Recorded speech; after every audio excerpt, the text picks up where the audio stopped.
Olá, eu sou a Débora e você está no Segunda Chance, o nosso videocast sobre doação de órgãos. Nós temos trazido muitas informações para tentar acabar com preconceitos e informações falsas sobre a doação de órgãos e aumentar a conscientização sobre o tema. A doação de órgãos é um ato de amor, amor para superar. E nós precisamos falar sobre isso. Hoje no nosso programa, gente, vai ser emoção pura e você vai entender já já. No programa de hoje, eu recebo a Fernanda. Ela é mãe da Emily, que faleceu com 6 anos e hoje estaria com 14 anos. Ela doou todos os órgãos da filha após o falecimento. A Emily ajudou a salvar muitas vidas. E a Fernanda está aqui e vai conversar com a gente sobre como tudo aconteceu. Fernanda, muito obrigada por sua presença aqui hoje, viu? É um prazer estar aqui. É um prazer a gente receber você também.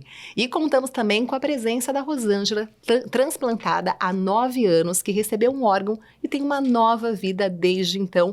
Obrigada também, Rosângela, por contar a sua experiência aqui pra gente e por ter topado estar aqui hoje. Eu que agradeço por estar aqui falando sobre um tema tão importante. Sem dúvida. Olha, eu avisei que hoje ia ser pura emoção, então vamos começar ouvindo a história da Fernanda, que teve de tomar essa decisão difícil, mas de extremo amor e importância, em que na dor você precisa ter forças para ajudar outras pessoas que dependem de um órgão. Fernanda, primeiro, eu sinto muito pela morte da sua filha, e a gente sabe que nada substitui uma perda, então conta pra gente como que tudo isso aconteceu, por favor. Bom, a minha filha, ela sempre foi uma menina de muita saúde, né? Só que um certo dia, a gente foi passar o ano novo na casa da minha mãe, 2015, dia 1º de 2015. E ela saiu com o meu irmão no mercadinho para comprar refrigerante. Eu estava me arrumando para trabalhar. Aí, na volta, o meu irmão gritou que ela tinha caído na escada. Aí foi aquela correria, eu saindo do banheiro, minha mãe, meu esposo estavam preparando o churrasco.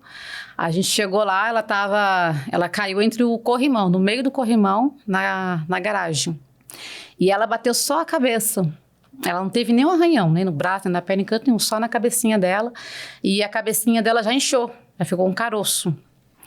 Aí, na hora, a gente já começou a pedir socorro para os vizinhos, que a gente não tinha carro nesse tempo. Só que os vizinhos não queriam ajudar, falou que não ia mexer. Mas mesmo a gente autorizando, não quiseram ajudar. Chamamos o resgate, chegou o corpo de bombeiro, levou ela para Santa Casa. No caminho, ela teve uma convulsão.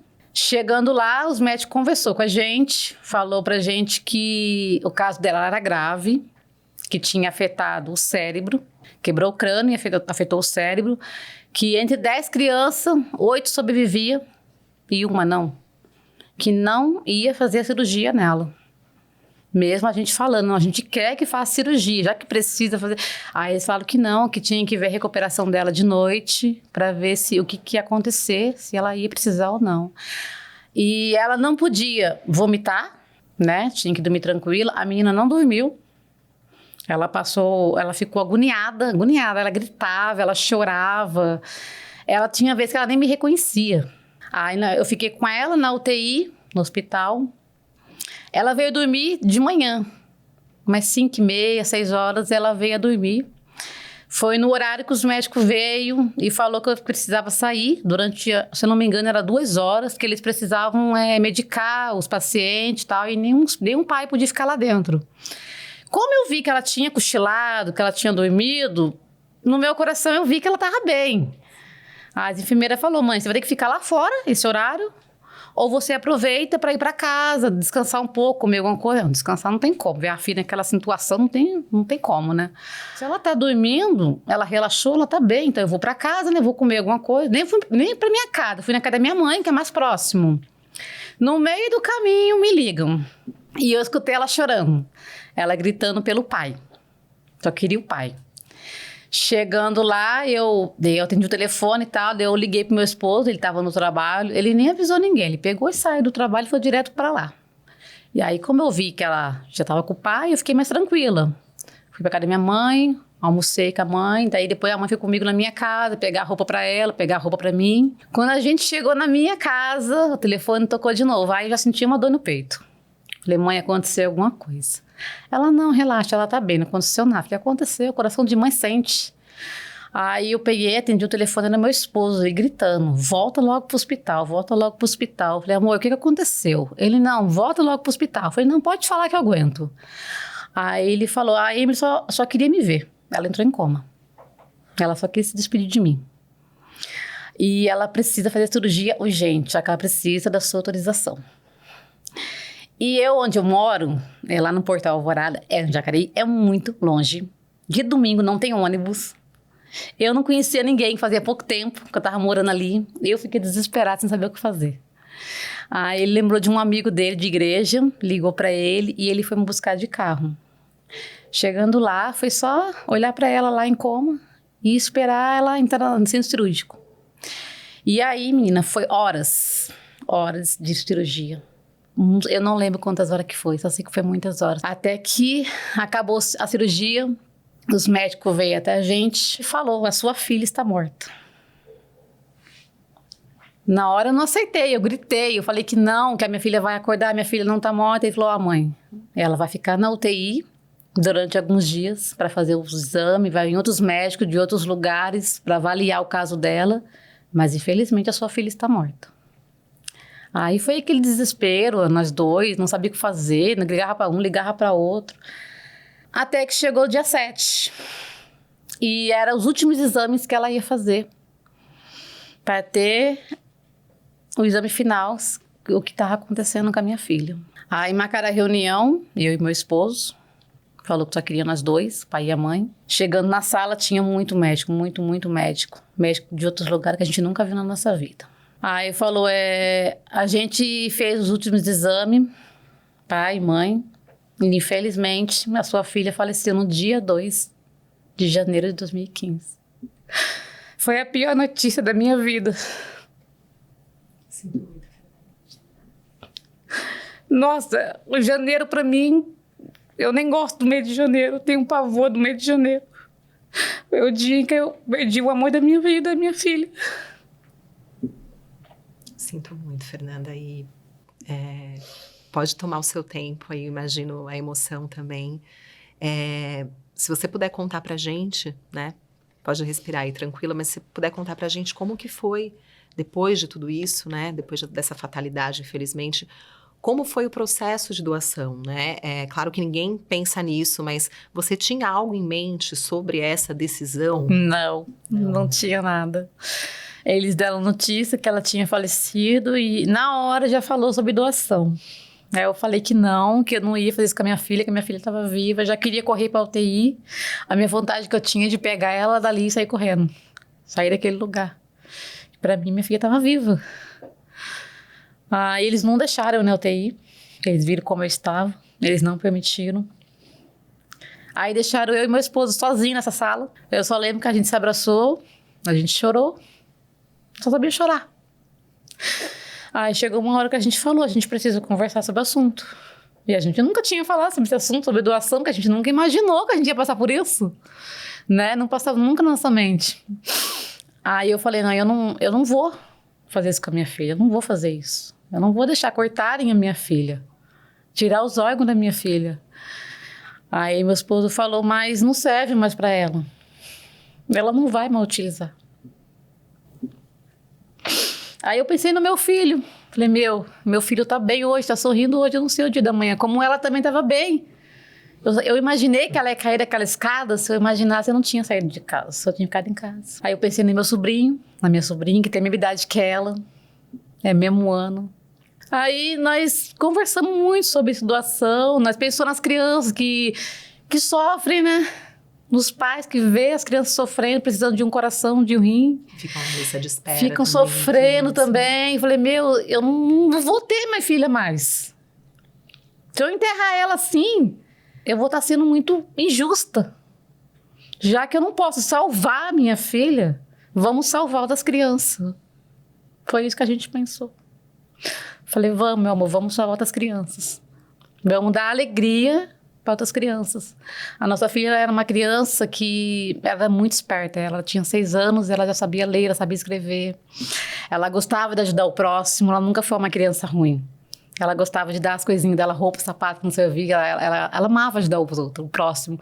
Falei, ela vai ficar feliz em saber, pensei, ela vai ficar feliz em saber que ela, mesmo não estando aqui, ela tá ajudando o próximo. Ela vai poder ver outra criança feliz com um pedacinho dela. E isso vai fazer a gente feliz. Aí meu esposo, ele falou, ó, o que você decidir, eu tô com você. Eu não consigo decidir nada. Ele falou pra mim. Eu não consigo pensar nisso, eu não consigo. Mas se você decidir doar, eu aceito. Se você decidir não doar, eu também aceito. Aí eu falei pra ele, não, eu vou doar. Eu vou doar porque eu sei que isso é o certo. Aí os médicos veio novamente conversar com a gente, perguntar o que a gente tinha decidido. Aí eu cheguei e falei pra ele, já que a minha filha não vai poder mais estar presente comigo, ela vai poder estar presente na vida de alguma criança. Eu aceito doar. Parabéns por esse gesto, Fernanda. Obrigada. Sinto muito novamente, né, pela história, mas parabéns por esse gesto e principalmente por você ter conseguido ressignificar, acho que um momento tão doloroso e tão difícil, muito, né? Muito difícil. E ter pensado principalmente no que a sua filha pensaria, em como ela agiria também em um momento desse, né? Foi Eu acho isso que muito me deu bonito. força. E olha, gente, a doação de órgãos, ela envolve muitos sentimentos, envolve também, como a Fernanda relatou aqui pra gente, olhar pro outro, né? Envolve compaixão. E mesmo na dor, a gente vê pessoas que pensam nos outros, que ainda podem ter uma oportunidade de viver bem e de ter uma segunda chance. Quem teve essa segunda chance também é a nossa outra convidada aqui, a Rosângela, que vai contar também a história dela pra gente agora. Rosângela, por favor. Bom, né, fiquei um pouco emocionada com a Fernanda, né? Nunca tinha tido contato com uma família doadora, né? Faz 9 anos que eu recebi um órgão, né? Até então foram 32 anos de uma doença, né? Diabetes. E é uma doença que vai te mutilando, né? Acerca dos anos, da vivência. Ela vai te excluindo um pouquinho do convívio com as pessoas, tirando a sua liberdade de viver, né? Então, eu acho que eu tenho mais número de internações do que, de fato, na minha casa, no convívio da minha casa, né? E foram momentos, assim, muito difíceis também pro meu pai, pra minha mãe, pros meus irmãos, né? Cada vez que era internado, era desenganado, porque tinha tido um coma diabético, ou por uma hiperglicemia, ou por uma hipoglicemia. Era sempre assim, não sabemos, vamos ver como que ela vai reagir, né? E não foi uma, nem duas, foram algumas vezes, né? Em 32 anos aí de diabetes. E foi um momento, assim, único na minha vida, quando eu soube que o transplante seria uma alternativa para eu continuar vivendo, continuar sorrindo, né?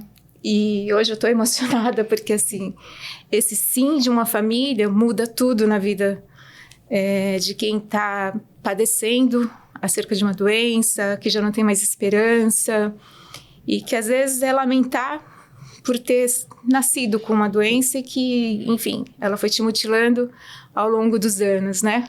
E esse sim mudou a minha vida, né? Esse sim hoje me fez renascer. São 9 anos que eu falo que eu sei o que é viver sem uma doença, que eu sei sorrir. Eu brinco que eu sou uma menina ainda.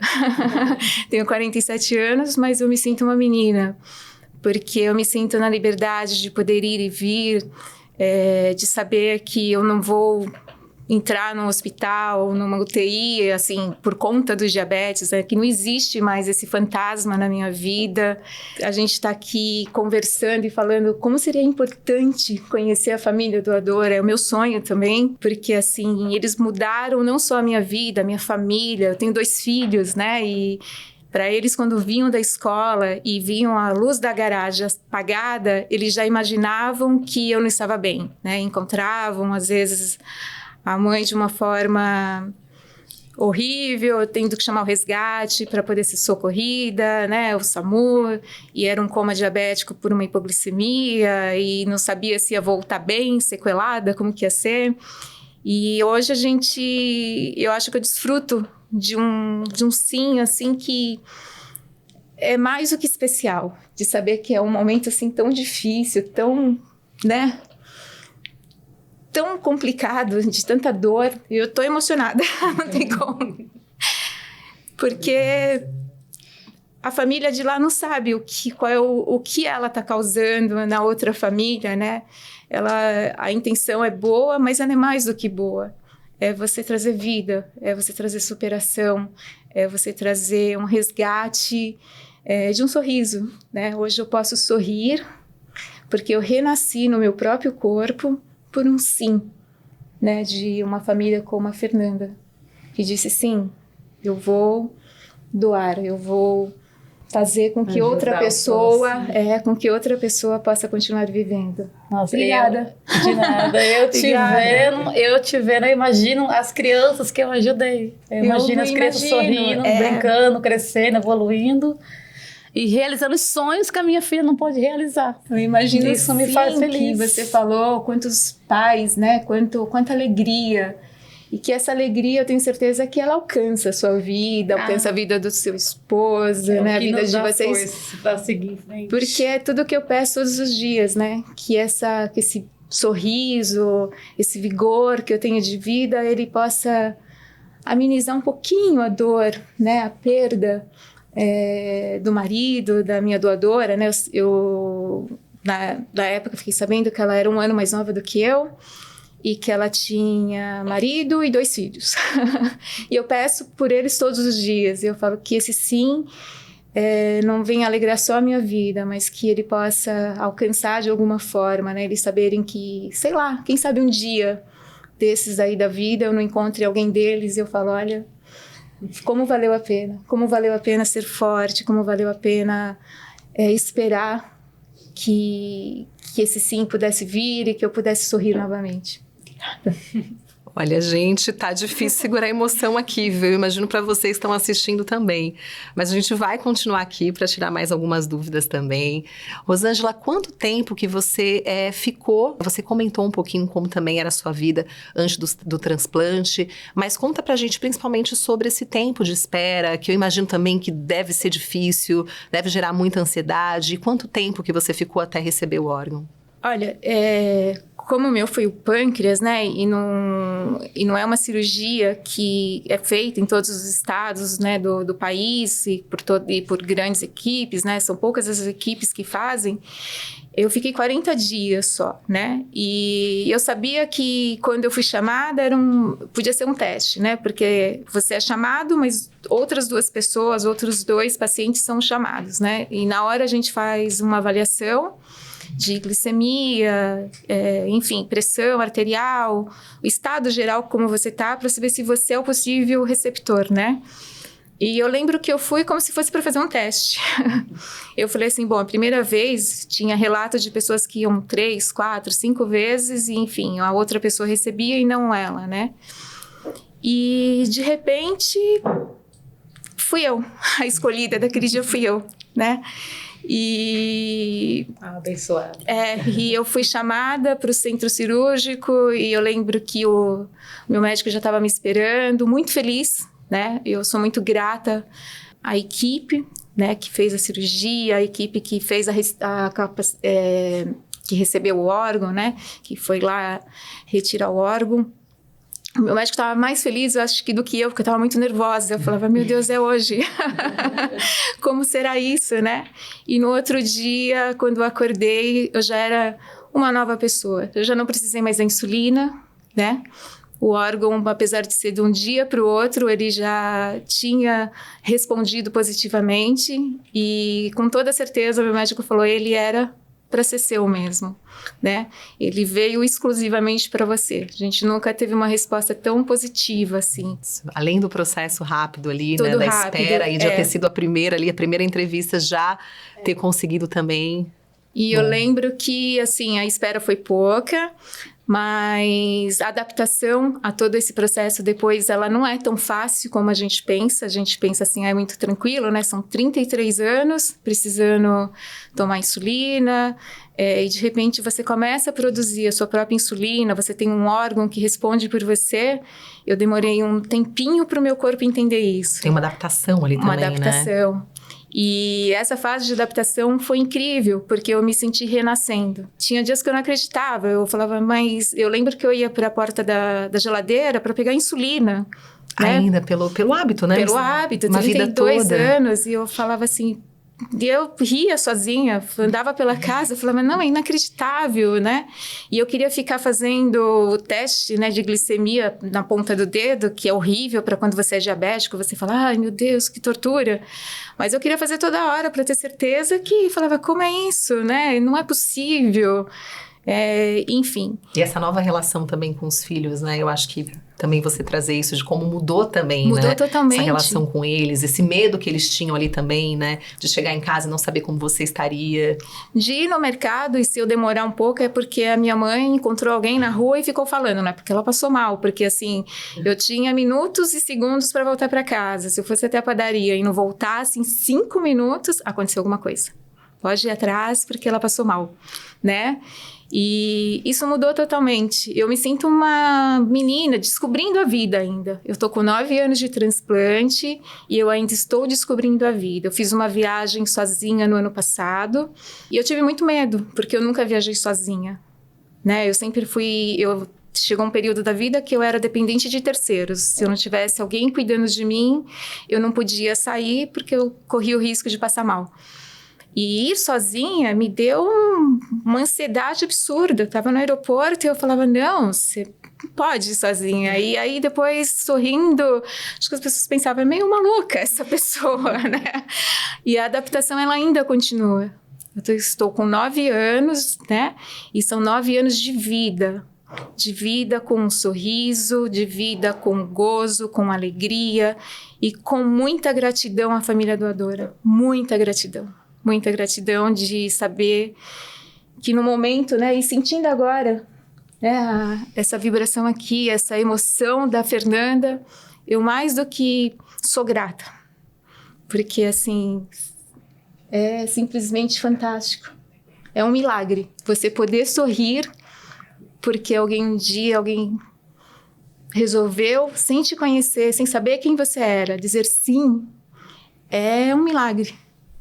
É um milagre na Terra. E é muito emocionante, né? Pra gente escutar essa história de vocês, ainda mais vocês duas juntas aqui. Então, muito obrigada mesmo, viu, gente? E olha, sabendo hoje que a decisão é da família quanto à autorização, eu queria que vocês dessem um recado, começando primeiro pela Fernanda. Que recado você dá, Fernanda, para as famílias brasileiras que estão nos ouvindo? Primeiro eu quero falar que quando eu e meu esposo resolvemos fazer a doação de órgãos, muitos foram contra a gente. Pessoas da família. Virou a cara pra gente, brigou com a gente, falou que a gente não estava fazendo a escolha certa. No momento que a gente mais precisou de apoio, muitos decepcionaram a gente. Só que a gente não abaixou a cabeça. A gente fez o que Deus mostrou pra gente que a gente tinha que fazer. Esse caso de doação de órgão é um assunto assim que não é fácil. Não é fácil de compreender. Não é fácil de compreender. Quando o médico fala que sua filha teve uma morte cerebral, mas os órgãos ainda funcionam, não é fácil você compreender isso. Para mim, minha filha estava viva. Já que os órgãos dela estavam funcionando, por que não servia para ela? Até você entender, os médicos explicar que precisa do cérebro para poder funcionar, é um momento muito difícil de compreender. Foi muitas conversas para a gente conseguir entender o que estava acontecendo e chegar num ponto que a gente chegou, na conclusão que a gente chegou. E eu não me arrependo nem um minuto. Eu sou muito feliz por isso. Isso me dá força para viver. Saber que a minha filha vive em algum lugar por aí. E com certeza muito orgulhosa de vocês, Fernanda. Com certeza. Ela deve estar muito feliz e muito grata, porque a gente fez a escolha certa. Eu quero falar para as famílias para conversarem sobre esse assunto. Porque esse assunto não é conversar entre a família. Eu falo direto, eu sou doadora de órgão. Quando acontecer isso comigo, eu quero ajudar o mundo, se eu puder. Eu sou doadora de órgão com muito orgulho. E eu incentivo. Eu tenho um grupo de doação, incentivando, né? Nas redes sociais, Nas redes sociais. sobre doadores e receptores. E eu tô muito feliz em estar aqui junto com a receptora. Nossa, mexeu muito comigo. Parece que a gente se conhece há anos. Eu já vi ali, pra quem não viu ali nos bastidores, gente, eu já vi as duas no camarim ali, parecia realmente que você já se conhecia há muito tempo. Parece que a gente se conhece há anos, parece que deu uma energia na gente, sabe? Não é a criança que a minha filha ajudou, eu ajudei não, a minha filha ajudou. Mas me passou uma paz, sabe? Isso é muito bom, é muito bom. E eu queria que as famílias não tivessem medo de falar sobre esse assunto. Esse assunto é muito importante. Se você não pode salvar uma pessoa que você ama, salve em outras vidas. Você vai estar fazendo muito bem ao próximo. E fazer o bem sem olhar quem. Exatamente, Fernanda. Nossa, olha, obrigada pelas palavras, obrigada pela história. Eu tô aqui emocionada também. Tá difícil de conduzir esse podcast aqui, esse videocast até o fim, viu, gente? Muito obrigada, principalmente por você estar aqui, contar a sua história, né? Deixar essa mensagem. Eu acho que só isso já traz todo esse exemplo. E para as famílias também que talvez ainda tenham dúvida, repensarem isso e tentar ressignificar um momento como esse, né? A trazer o amor através desse momento de dor. Então, parabéns pelo seu gesto. Muito obrigada por compartilhar a sua história com a gente também.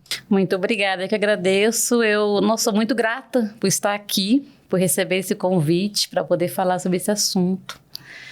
É um assunto que deve ser conversado entre todos. Temos que doar amor, né? Do amor ao próximo. Exatamente. Rosângela, eu vou pedir também para você deixar a sua mensagem, o seu recado para as famílias brasileiras, para quem está na lista de espera, para quem também espera, ainda aguarda um ato, um gesto de amor como esse. Olha, eu diria para as famílias, né, assim, doar. Doe órgãos, doe vida, doe sorrisos, né? Porque um órgão muda a história de vida, não só de quem está esperando, aguardando o órgão, mas de toda uma família, né? Então, converse com seus familiares, diga que você é doador de órgãos, né? Eu sou o resultado de um transplante bem-sucedido, né? E eu posso hoje agradecer, sorrir ao sim de uma família, assim como a Fernanda tem algumas crianças, ou de repente até adultos, a gente não sabe, sorrindo e felizes, porque a Fernanda um dia disse sim. Fernanda, meus parabéns, e eu sou muito grata. E que você possa, com certeza, influenciar muitas famílias, para que muitas Rosângelas, muitas Anas, muitos Antônios e tantas pessoas que estão aguardando numa fila de transplante possa sorrir e possa ser grata, assim como eu sou. Sou muito grata, estou muito feliz de te conhecer. Eu também amei te conhecer. Nossa, obrigada. Muito obrigada, gente. Olha, com esse momento lindo aqui, a gente chega ao fim de mais um episódio e encerramos o nosso videocast Segunda Chance. Quem nos acompanhou desde o início pode saber mais sobre a doação de órgãos, a importância desse ato de amor e como ajudar quem mais precisa e como levar o Brasil a ter melhores índices de doação de órgãos. Eu quero agradecer a participação super especial das nossas convidadas que contaram essas histórias lindas de dor, de luta e de amor também.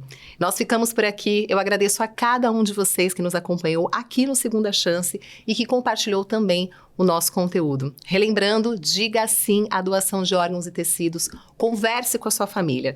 Para mais informações, acesse www.gov.br/doação de órgãos. Muito obrigada de novo, gente. Obrigada.